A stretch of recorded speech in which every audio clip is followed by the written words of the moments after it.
नमस्कार श्रोते हो. राम राम बालमित्रांनो, कसे आहात? मजेत ना? बालमित्रांनो, बहुरूप गांधी हे पुस्तक लिहिलं आहे लेखिका अनुबंधोपाध्याय यांनी. या पुस्तकाचा अनुवाद केला आहे शोभाताई भागवत यांनी. आज अर्चनाताई आपल्याला सांगणार आहे बहुरूप गांधी या पुस्तकातील गोष्ट क्रमांक 22. चला तर मग ऐकूयात. गोष्टीचं नाव आहे लेखक. गांधीजींनी बरीच पुस्तकं लिहिली. त्यातली बरीचशी पुस्तकं म्हणून लिहिली नव्हती.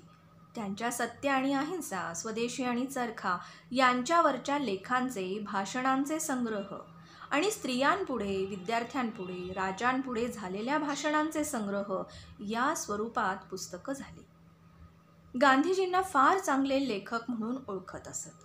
त्यांनी कधीही कानांना सुखद म्हणून सुंदर भाषेचे प्रयोग केले नाहीत किंवा ते कुठल्या शैलीच्या आहारी गेले नाहीत.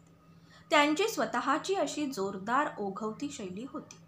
त्यांच्या लेखनात त्यांच्या आशा, त्यांचा विश्वास, त्यांची दुःख, त्यांच्या निराशा प्रतिबिंबित होत असत. त्यांच्या जीवनपद्धतीप्रमाणेच त्यांची लेखनशैली साधी, स्वच्छ, नेमकी आणि अकृत्रिम होती. काही ब्रिटिश व्हॉइसरॉय म्हणत की गांधीजी जे म्हणायचं ते उत्तम इंग्रजीत म्हणत.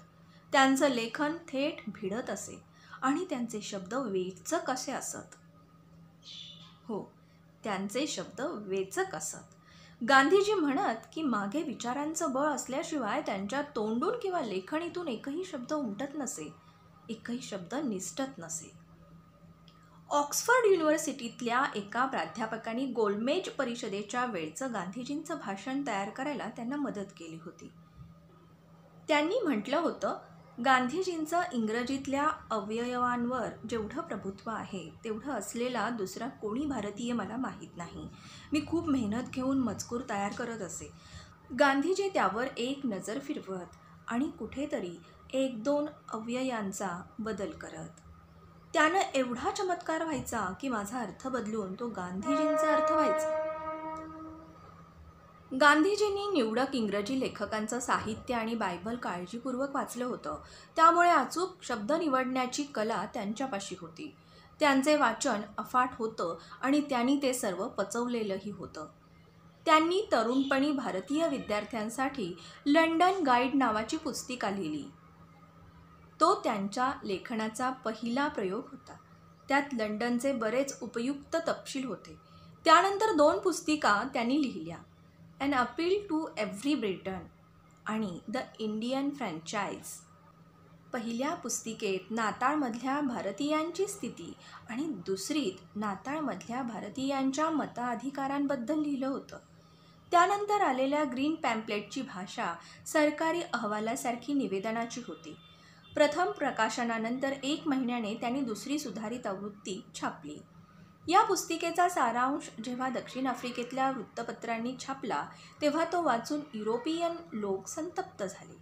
याचा परिणाम असा झाला की त्यानंतर जेव्हा गांधीजी दक्षिण आफ्रिकेत आले तेव्हा संतप्त गोऱ्यांनी त्यांना घेरलं आणि त्यांना मारून टाकण्याचा प्रयत्न केला. त्यांना असा अनुभव आला की त्यांचं लेखन संक्षिप्त करता येत नसे. त्यांना स्वतःला कमीत कमी शब्दात लेखनाची कला साध्य होती. त्यांनी काँग्रेसची घटना तयार केली होती आणि अनेक ठराव लिहिले होते. गांधीजींच्या आहाराच्या प्रयोगाविषयी त्यांच्या अ गाईड टू हेल्थ नावाच्या पुस्तिकेत नोंदी आहेत. त्यांनी गुजराती इंडियन ओपिनियनमध्ये लिहिलेल्या लेखांचे ते इंग्रजी भाषांतर आहे. हे पुस्तक भारतात आणि विदेशात खूप लोकांनी वाचलं आणि त्यांची इंग्रजीत युरोपियन भाषांमध्ये आणि भारतीय भाषांमध्ये भाषांतरं झाली. जेव्हा एखादी कल्पना त्यांच्या मनाचा ताबा घेत असे तेव्हा कोण काय म्हणेल याची जराही भीती न बाळगता ते त्याबद्दल लिहित असत. त्यांची लिहिण्याची उर्मी इतकी तीव्र असे की ते धावत्या गाडीत किंवा हलत्या बोटीतही लिहित असत. 1896 भारतात परत येताना त्यांनी बोटीवर द ग्रीन पॅम्पलेट लिहिलं होतं. गांधीजींचे हिंदी स्वराज्य हे आधुनिक संस्कृतीवरचं टीकात्मक लेखन त्यांनी सलग इंग्लंड ते दक्षिण आफ्रिकेच्या सागरी प्रवासात 1909 लिहिलं. ते बोटीवर मिळणारं लेखन साहित्य वापरत असत आणि उजव्या हाताने लिहून दमायला झालं तर ते डाव्या हाताने लिहित. 10 दिवसात त्यांनी ते पुस्तक पूर्ण केलं. टॉल्स्टॉय यांनी ते वाचलं आणि म्हणाले की अहिंसक मार्गाने विरोध करण्याचा मार्ग भारतापुरताच महत्त्वाचा नाही, तर तो संबंध जगाच्या दृष्टीने महत्त्वाचा आहे. कन्स्ट्रक्टिव्ह प्रोग्रॅम नावाची पुस्तिका देशाच्या उभारणीच्या संदर्भात होती, ती त्यांनी रेल्वेत लिहिली होती. त्यांच्या लेखनात क्वचितच काही दुरुस्तीच्या खुणा असत, त्यात बदलही क्वचित करावा लागे. हे का शक्य होत असे याबद्दल ते म्हणत की सत्याच्या उपासनेतून ही आध्यात्मिक शिस्त येते, तिच्यामुळेच हे शक्य होतं. हो, सत्याच्या उपासनेतून ही आध्यात्मिक शिस्त येते आणि तिच्यामुळेच हे शक्य होतं. एखाद्या कल्पनेचं भाषांतर करताना अचूक शब्द निवडण्याची त्यांची क्षमता विलक्षण होती. ते कधीही शब्दाला शब्द असं भाषांतर करत नसत. डेथ डान्सला ते पतंग नृत्य म्हणत. रस्किनचं अनटू द लास्ट वाचल्यानंतर त्यांना वाटलं की हा तर आपल्याच विश्वासाचा प्रतिध्वनी आहे. त्यांनी ते गुजरातीत भाषांतरित केलं. त्याचं नाव गांधीजींनी सर्वोदय ठेवलं. कार्लाइलच्या लेखनातून काही भाग आणि कमाल पाशाच्या चारित्र्याचा काही भाग त्यांनी गुजरातीत आणला. त्यांनी लिहिलेला स्टोरी ऑफ ए सत्याग्रही हे जणू दुसऱ्या भाषेत आलेलं प्लेटोचं defence and death of Socrates आहे. गांधीजी तुरुंगात होते तेव्हा त्यांनी आश्रम भजनावलीचं इंग्रजीत भाषांतर केलं आणि काही भारतीय संत कवींच्या काही कवितांचंही भाषांतर केलं. या पुस्तकाचे नाव सॉंग्स फ्रॉम प्रिझन, हो, सॉंग्स फ्रॉम प्रिझन असं होतं. गांधीजींनी त्यांचं आत्मचरित्र गुजरातीत लिहिलं. त्यांनी अशा साध्या पण प्रभावी लेखनशैलींची वाचकांना ओळख करून दिली की त्यामुळे गुजराती भाषा ही लोकांची भाषा झाली. या आत्मकथेचं इंग्रजी भाषांतर the story of my experiments with truth अनेक मान्यवरांना उत्तम साहित्यकृती म्हणून मान्य झालेलं आहे. त्या आत्मकथेतून या जगप्रसिद्ध व्यक्तीचं व्यक्तिमत्व तर उलगडत जातच, पण त्याचबरोबर त्यांच्या लेखणीतून साकारलेली त्यांचे पालक, पत्नी, मित्रमंडळी यांची चित्र पाहायला मिळतात. त्यातले नाट्यपूर्ण प्रसंग आणि उत्सुकता कायम ठेवण्याची शैली, अदलेमधले संवाद यांनी वाचक खिळून राहतात. जवळजवळ सर्व भारतीय भाषांमध्ये या आत्मकथेचं भाषांतर झालं आणि इंग्रजी, फ्रेंच, रशियन, जर्मन, चीनी आणि जपानी भाषेतही ती भाषांतरित झाली. त्यांच्या सर्व लेखनात सत्य आणि उच्च नैतिक मूल्यांचा आग्रह असतो, पण ते लेखन म्हणजे असे वागा, असे वागू नका याची कोरडी यादी नाही. त्यांनी मुलांसाठी बालपोथी आणि नीतिधर्म ही नैतिक शिकवणुकीची पुस्तकं लिहिली. मुलांना जो प्रत्यक्ष आचरणात आणता येणार नाही असा काहीही उपदेश त्यांना करायचा नव्हता. ते आश्रमातल्या मुलांना जी पत्र लिहित ती गमतीशीर पण असत आणि त्यात काही सूचनाही असत. ते फार मोठे पत्रलेखक होते आणि एका दिवसात 50 पत्र लिहू शकत. त्यांच्या सुमारे 1,00,000 पत्रांचा संग्रह त्यांच्या लेखन साधनेचा एक महत्त्वाचा भाग आहे. गांधीजी कलेसाठी कला या विचारप्रणालीच्या विरुद्ध होते. त्यांच्या मते कलेला सत्याचं अधिष्ठान असलंच पाहिजे आणि जर साहित्य माणसाला प्रगतीकडे नेत असेल तरच त्याचं काही मूल्य आहे असं ते म्हणत.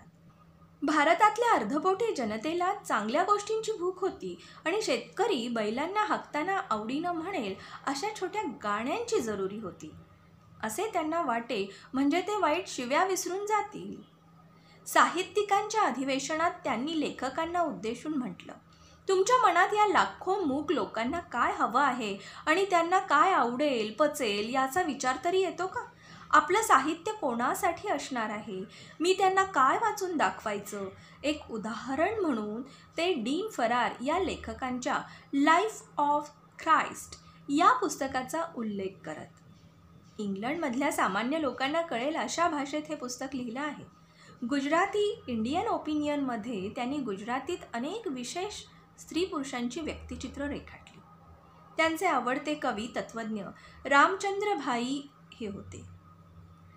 त्यांचं चरित्र लिहिण्याची जेव्हा गांधीजींना विनंती केली तेव्हा ते म्हणाले, मला त्यांच्याबद्दल लिहायचं असेल तर मला त्यांच्या घराचा, त्यांच्या खेळाच्या मैदानाचा काळजीपूर्वक अभ्यास करायला लागेल. त्यांच्या मित्रांना, शाळा सोबत्यांना, नातेवाईकांना आणि अनुयायांना भेटावं लागेल. अशा वेळी देखील त्यांचं मार्गदर्शक तत्व सत्य हेच होतं. कल्पना हे नव्हतं, सत्य. भारतीय महाकाव्यांमध्ये असलेले प्रसंग, उदाहरणं आणि नीतिमूल्य यांचे संदर्भ गांधीजी नेहमी देत. रामकृष्ण आणि महम्मदाच्या जीवनातल्या गोष्टी सांगत. त्यामुळे जनसमुदायाला या कल्पना समजणं सोपं जाईल आणि गांधीजींना त्यांच्या हृदयाला स्पर्श करण्याची विलक्षण शक्ती मिळत असे. समाजातल्या अभद्र गोष्टींवर टीकास्त्र सोडताना गांधीजी मागेपुढे पाहत नसत. गोऱ्या लोकांचा काळ्यांवर अत्याचार किंवा गुंडगिरी करणं, सवर्णनांनी हरिजनांवर अत्याचार करणं किंवा स्वार्थी काँग्रेसजनांनी शुभ्र खादीधारी गुंड होणं, सर्वांवर गांधीजींची लेखणी चापकासारखी कडाडून तुटून पडत असे. त्यावेळी गांधीजींनी जी भविष्य वर्तवली ती आजही खरी सिद्ध होत आहे. एकदा लॉर्ड कर्झनने असं वक्तव्य केलं की सत्याचा आदर्श मानणं ही बरीचशी पाश्चात्य कल्पना आहे. याला विरोध करताना गांधीजींनी रामायण, महाभारत आणि वेदांमधली अनेक उदाहरणं देऊन सिद्ध केलं की भारतात प्राचीन काळापासून लोक सत्यानेच वागत होते. त्यामुळे लॉर्ड कर्झन यांनी भारतावर जो निराधार अपमानकारक कलंक लावला आहे तो त्यांनी सभ्य ब्रिटिश माणूस म्हणून मागे घ्यावा. गांधीजी एकदा म्हणाले होते, महम्मद आणि त्यांचा शांततेचा संदेश आज कुठे आहे? आज जर महम्मद भारतात आले तर त्यांच्या अनेक तथाकथित अनुयायांना ते दूर लोटतील आणि माझा सच्चा मुसलमान म्हणून स्वीकार करतील. त्याचप्रमाणे येशू ख्रिस्त माझा सच्चा ख्रिस्ती म्हणून स्वीकार करतील. पश्चिमेकडे ख्रिश्चन धर्म शिल्लक नाही असता तर युद्धच झालंच नसतं. गांधीजी म्हणत, कवी त्यांच्या स्वनिर्मित स्वप्नील जगात राहतात, पण ते स्वतः चरख्याचे गुलाम आहेत आणि चरखा अन्य कुणीतरी निर्माण केला आहे. पण त्यांच्या विचारांच्या आणि भाषेच्या सौंदर्याने तत्कालीन अनेक थोर माणसांवर खोलवरचा परिणाम झाला. त्यांच्या लेखनातले अनेक परिच्छेद हे सिद्ध करतात की गांधीजी लेखणीच्या काही फटकाऱ्यांमध्येच कशी जिवंत चित्र साकार करत. म्हैसूरमध्ये एका पुरातन देवालयात मी एक दगडाची छोटी मूर्ती पाहिली. ती माझ्याशी बोलली. ती एक अर्धनग्न स्त्री होती आणि ती कामदेवाच्या बाणांनी विद्ध होऊन आपल्या वस्त्रांच्या चुण्यांशी झटापट करत होती. तिच्या पायाशी एक मेलेला विंचू पडला होता. तो विंचू पराभूत कामदेवाचं प्रतीक होतं. तिच्या अंगातून विंचू दंशासारखी कामवेदना स्पष्ट अनुभवाला येत होती. तुम्ही ओरिसामध्ये हाडांचे सापळे पाहिले आहेत? या गरीब अर्धपोटी उघड्या वागड्या माणसांमधून असे कलावंत होऊन गेले की ज्यांनी अस्थि, शिंग आणि चांदीमधून चमत्कार घडवले आहेत. तिथे जा आणि पाहून या की अशा हीन शरीरातही असा आत्मा असतो की जो निर्जीव शिंगांमध्ये आणि धातूंमध्ये प्राण फुंकू शकतो. हो, प्राण फुंकू शकतो. गरीब कुंभाराने मातीतून काय चमत्कार करून दाखवला आहे ते पहा. ते ठिकाण नदीकिनारी होतं. छोट्या छोट्या टेकड्या झाडाझुडपांनी आच्छादल्या होत्या आणि त्यांच्या रांगेतून नदी वाहत होती. नदी किनारा वाळूचा बनला होता, चिखलांचा नव्हता. नदीच्या पाण्यातच व्यासपीठ उभारलं होतं. व्यासपीठाच्या समोरच्या रस्त्यावर दुतर्फा 12,000 स्त्री पुरुष संपूर्णपणे शांत बसले होते. पहाटेच मी मलबारमध्ये प्रवेश केला. मी परिचित भागांमधून जात होतो तेव्हा अचानक मला एक नयाडी चेहरा भेटला. मी गेल्या वेळीही याला भेटलो होतो. अस्पृश्यतेविषयी चर्चा चालू असताना एक कर्कश आवाज ऐकू आला. माझ्याशी बोलणाऱ्या लोकांनी सांगितलं, आम्ही आपल्याला एक चालता बोलता जिवंत नयाडी दाखवतो. त्याला सार्वजनिक रस्त्यावरून चालायला बंदी होती. अनवाणी दबकत तो शेतातून चालला होता. मी त्याला जवळ बोलावलं. घाबरत थरथरत तो आला. मी त्याला सांगितलं, माझ्यासारखाच तुलाही रस्त्यावरून चालण्याचा अधिकार आहे. तो म्हणाला, असं नाही होणार, ते शक्य नाही.